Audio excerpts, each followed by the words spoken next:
Tonight, we bring you to the heart of New York City, inside the chambers of the United Nations Security Council, where tensions between Russia, Poland, NATO, and the wider international community reached a dramatic point. This was no ordinary session. It was a meeting that Poland itself had called for, a first in its history, after 19 Russian military drones crossed into its sovereign airspace. The stakes could not have been higher. The session was opened by the United States, which currently holds the presidency of the Council. Washington made it clear that the global push to end the war in Ukraine would not lose momentum. The American chair set the tone firmly, saying, led by the United States and supported by responsible members of the international community to bring an end to the war, will not diminish before that common will is exhausted. We must allow today's meeting to serve not as just another record of outreach, but as a resounding wake-up call. With that, the meeting shifted focus to Poland, the country directly affected by the latest Russian escalation. The Security Council chamber grew quiet as the floor was handed to Marcin Bosacki, Secretary of State of Poland. He began by offering thanks to South Korea for convening the session and to Under-Secretary General Rosemary DiCarlo for her briefing. He also thanked fellow council members for their solidarity. But quickly, Bosacki's remarks moved from pleasantries to piercing accusations. He recalled the words of Russia's own foreign minister, spoken in that same chamber just a year earlier. With deliberate emphasis, Bosacki quoted Lavrov, "The merchants of death are unbothered by the fact that their weapons methodically, deliberately, and intentionally hit civilian targets. The blood of dozens of dead civilians is on the hands and conscience of those who arm the regime." Bosacki then underscored the irony. Russia had long accused Ukraine and its allies of targeting civilians with drones, but the truth, he argued, was the opposite. It was Russia itself that deployed drones against homes, hospitals, and communities, and now, for the first time, those weapons had been aimed at Poland. With gravity, Bosacki announced, "Today, for the very first time in history, an emergency meeting of the UN Security Council was called upon a Polish request. We did that. We asked for that to declare that the sky over Poland, my country, a sovereign state, has been deliberately violated by Russia." He laid out the facts. On the night of September 9th into the 10th, 19 Russian military drones crossed through Ukraine and Belarus before breaching Poland's skies. This was not the first incursion by Russia, but it was the most serious since the full-scale invasion of Ukraine began in 2022. And then Bosacki delivered his statement with unmistakable clarity. "We know, and I repeat, we know that it was not a mistake." The Polish Secretary of State described how Warsaw and its NATO partners reacted. Dutch, German, and Italian military forces, all stationed in Poland, joined in intercepting the drones. Poland, together with allied Dutch, German, and Italian military forces, acted calmly, professionally, and decisively, executing our right to defend territorial integrity. The drones that threatened Polish citizens and critical infrastructure were shot down preemptively. Bosacki reminded the Council that drones are not mere machines, but instruments of terror. In Ukraine, they had reduced entire neighborhoods to rubble, and 2 nights earlier, they had been aimed at Polish homes.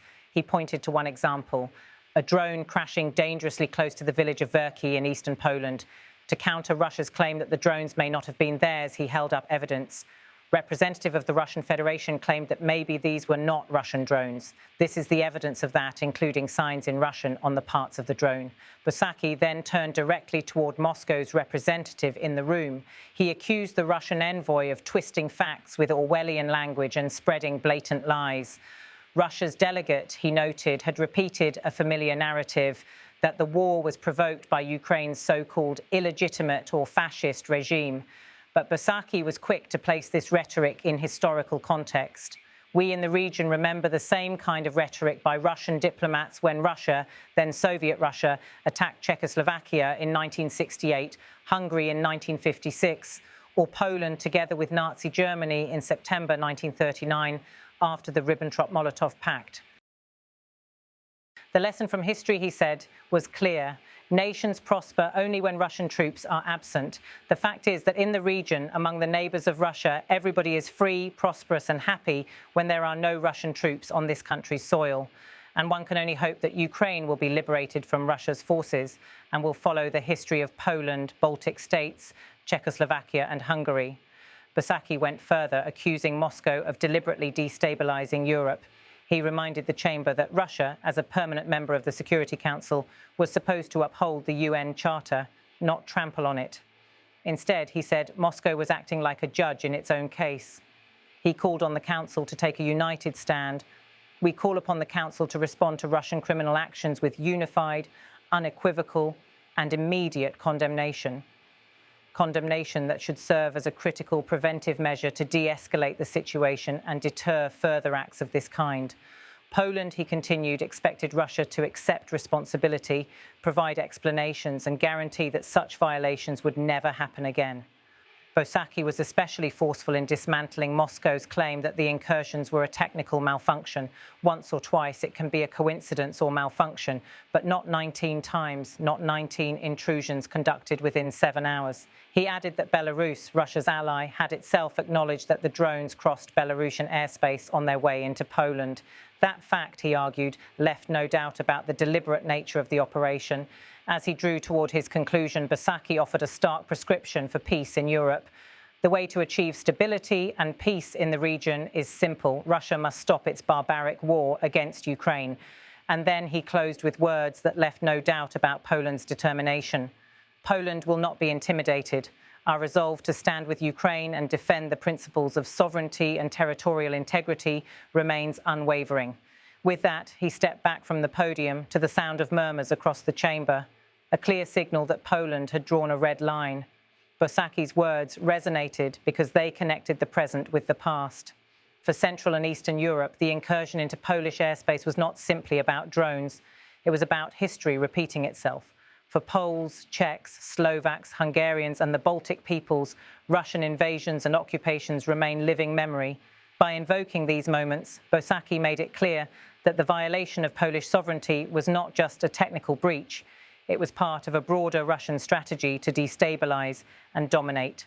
The Polish appeal also underscored the vulnerability of NATO's eastern flank.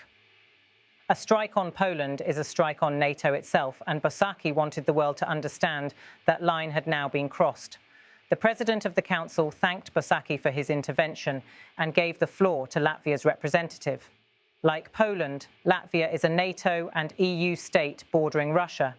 Its voice was expected to echo Poland's concerns, highlighting how Moscow's actions directly threatened the security of the entire region. Whether the Council could reach consensus, however, remained in doubt. With Russia wielding a veto, sweeping resolutions are difficult, if not impossible. Yet Poland's decision to call this meeting was significant. For Warsaw, bringing the issue to the UN was not only about immediate condemnation, it was about putting history on record. As the session closed, the message was clear. This was no accidental flight path, no mere malfunction. It was a deliberate act by Russia, and one that could push the world closer to a direct clash between Moscow and NATO. The night's debate left the Security Council divided, but also reminded the world of the stakes. For Poland, the 19 drones that crossed its skies were a violation not just of its sovereignty, but of NATO's security guarantees. The session ended with Bosaki's words still resonating. Poland will not be intimidated. Our resolve to stand with Ukraine and defend the principles of sovereignty and territorial integrity remains unwavering. In New York, as in Warsaw and Kyiv, the alarm bells are ringing louder than ever.